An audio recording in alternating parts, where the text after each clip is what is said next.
Have you ever stood frozen, the sting of rejection slicing through you like a winter wind, cutting across a sun-warmed field?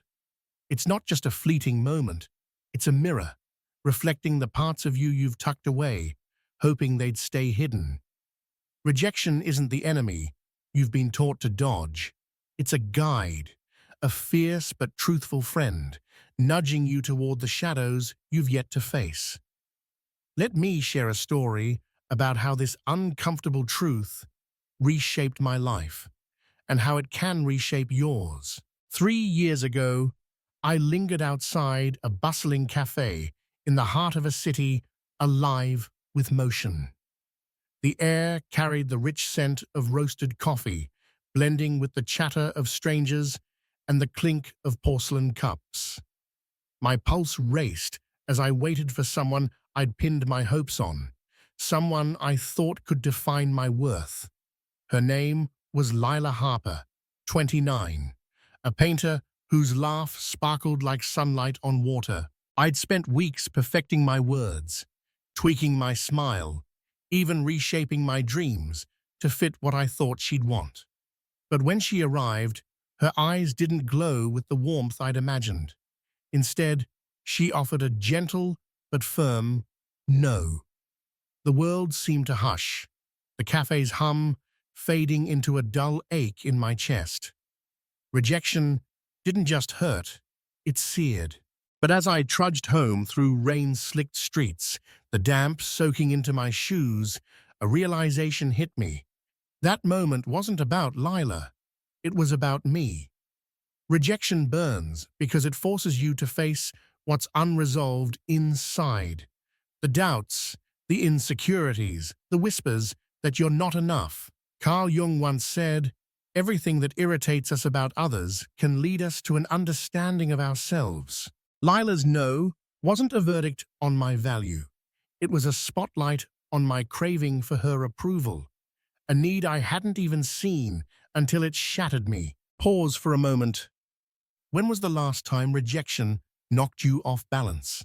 Maybe a job slipped through your fingers, a friend drifted away, or a love didn't take root. Close your eyes and feel it again. The knot in your stomach, the flush of heat in your face. What made that no so heavy? Was it their words, or the way those words echoed a belief you already held about yourself? Rejection isn't random. It arrives like a teacher, right when you're ready to uncover something new about who you are. Rejection is a mirror, but not the kind that flatters. It's raw, unyielding, showing you the cracks you've tried to ignore. Let me tell you about Ethan Caldwell, a 35-year-old musician I met at a dimly lit open mic night. Ethan's voice was gravel and honey, but his eyes carried a weight heavier than the guitar slung across his shoulder. He'd been chasing record deals for years, pouring his soul into every audition, only to hear no again and again. Each rejection chipped away at him until he started to believe he wasn't just failing as a musician, but as a person. One night, after a brutal rejection from a label executive, Ethan sat with me at a bar, the flicker of candlelight dancing across his tired face. "Why does it hurt so much?" he asked, his voice barely a whisper. I didn't have an answer then, but I do now. Rejection doesn't just reflect what others see, it reveals what you see in yourself. For Ethan, every no stirred a fear he'd carried since childhood, when his father dismissed his music as a waste of time. Jung called this the shadow, the parts of ourselves we hide, deny, or reject. Ethan's shadow was his belief that he needed external validation to matter. Every rejection was a chance to confront that shadow, to ask, why do I need this approval? What am I afraid of seeing in myself? Over late-night talks and quiet moments of reflection, Ethan began to see that his music wasn't about pleasing labels. It was about sharing his truth. The day he stopped chasing their approval, his performances changed. Audiences felt his authenticity, drawn to the raw honesty in his voice. Soon, the yeses started coming, not because he needed them, but because he no longer did. Think about your own shadow. What belief does rejection keep poking at? Maybe it's the fear that you're not smart enough, not lovable enough, not enough. The next time rejection stings, don't run. Sit with it. Let it show you what it's come to teach. Here's a truth that might rattle you. The more you chase approval, the more you invite rejection. It's a universal law, etched in the stars and woven into every human heart. Neediness pushes people away. Self-sufficiency pulls them in. Let me introduce Maya Ellison, a 42-year-old entrepreneur who learned this the hard way. Maya was a force. Her smile could light up a room. Her ideas sparked like wildfire. But beneath her confidence hid a quiet desperation to be liked. She'd built a thriving tech startup, yet every pitch meeting felt like a judgment on her worth. One day, Maya pitched to a group of investors, her heart hammering as she unveiled her vision. The lead investor, a stern man with a knack for bluntness, cut her off mid-sentence. "This isn't what we're looking for," he said, dismissing her with a wave. Maya left, her cheeks burning, feeling she'd failed not just her company, but herself. That night, on her balcony, overlooking the glittering city skyline, she replayed the moment. She realized she'd been molding her pitch to please them, dimming the spark that made her vision hers. That rejection was a wake-up call. Maya tried something radical. She stopped caring what others thought. She rewrote her pitch, not to win investors, but to reflect her truth. At her next meeting, her voice was steady, her eyes alive with conviction. The investors didn't just say yes, they competed to fund her. Detachment, Maya learned, isn't coldness. It's trusting yourself so deeply that you don't need others to define you. When you stop chasing, you radiate a quiet strength that draws people in. Think of the people you admire. Don't they carry an effortless confidence, a sense that they're whole on their own? That's the magic of detachment. It's not a game, it's a rebirth. Now let's dig deeper.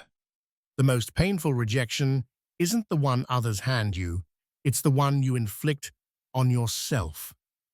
Every time you silence your dreams, dim your light, or twist yourself to fit someone else's mold, you reject the person you're meant to be.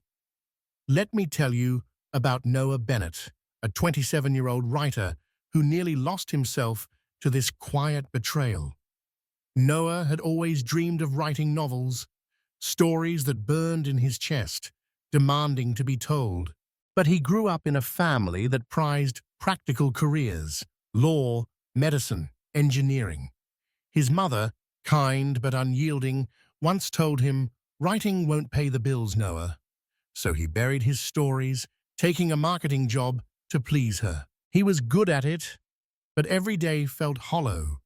Sitting at his desk, the hum of fluorescent lights overhead, Noah felt a quiet ache in his soul. The rejection wasn't from his mother, it was from himself, for choosing safety over truth. One day, he found an old notebook filled with his teenage stories. The pages were yellowed, the ink smudged, but the words held a fire he'd forgotten. Reading them, tears fell as he realized how much he'd betrayed his own heart. That moment was his turning point. Noah started writing again, not for fame or approval, but for himself. He joined a writers' group where he met Clara, a 50-year-old poet who'd faced her own rejections. Clara's encouragement wasn't about validation. It was about reminding Noah that his stories mattered, whether anyone read them or not. His first novel didn't sell millions, but it sold enough to keep him writing. More importantly, it gave him the courage to choose himself.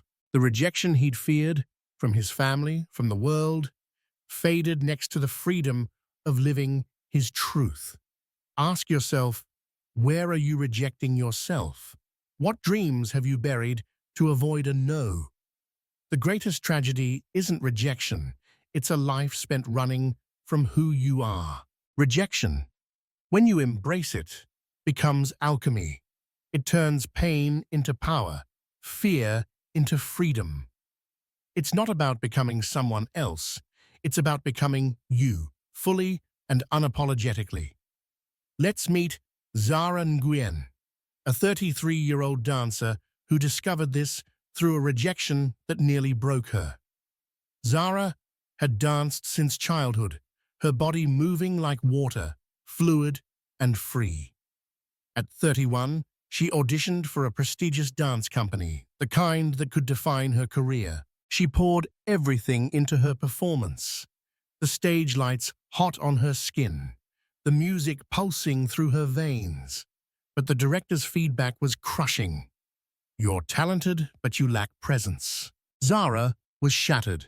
For weeks, she questioned her worth, her passion, her place in the world. Then, something shifted. She realized the director's words weren't about her dancing. They were about her fear.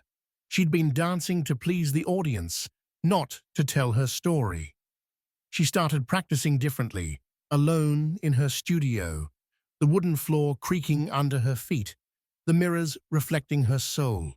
She danced for herself, for the joy of it, for the stories her body could tell. When she auditioned again, the same director was there. This time, he didn't just offer her a spot. He created a solo for her. Zara's story isn't about victory in the usual sense. It's about the courage to be authentic, even when it risks rejection. Authenticity is magnetic because it's rare. In a world of masks and filters, the person who dares to be real shines like a beacon. Think of the people who captivate you. Aren't they the ones who live without apology, who wear their scars with pride? That's the gift rejection offers, the chance to shed the pretense and discover who you were always meant to be. Rejection doesn't stop teaching. It's a lifelong guide, always ready to point you back to yourself. Let me tell you about Julian Torres, a 40-year-old architect who thought he'd mastered rejection, only to find it waiting in a new form. Julian had built a career designing sleek buildings that graced the city skyline. But at 38, he faced a rejection that shook him. His firm passed him over for a promotion, choosing a younger colleague instead. The rejection wasn't about the title. It echoed a fear he'd buried, that he was past his prime, that his best days were gone. Sitting in his office, the city lights twinkling through the window, Julian felt the weight of that fear. But he remembered something. Rejection is a map, showing you where to heal. This wasn't about his work. It was about his relationship with time, with aging, with his potential. Julian chose to start again, not by chasing the promotion, but by rediscovering his passion. He enrolled in a course on sustainable design, something he'd always been curious about. There, he met Aisha, a 25-year-old student whose enthusiasm reminded him of his younger self.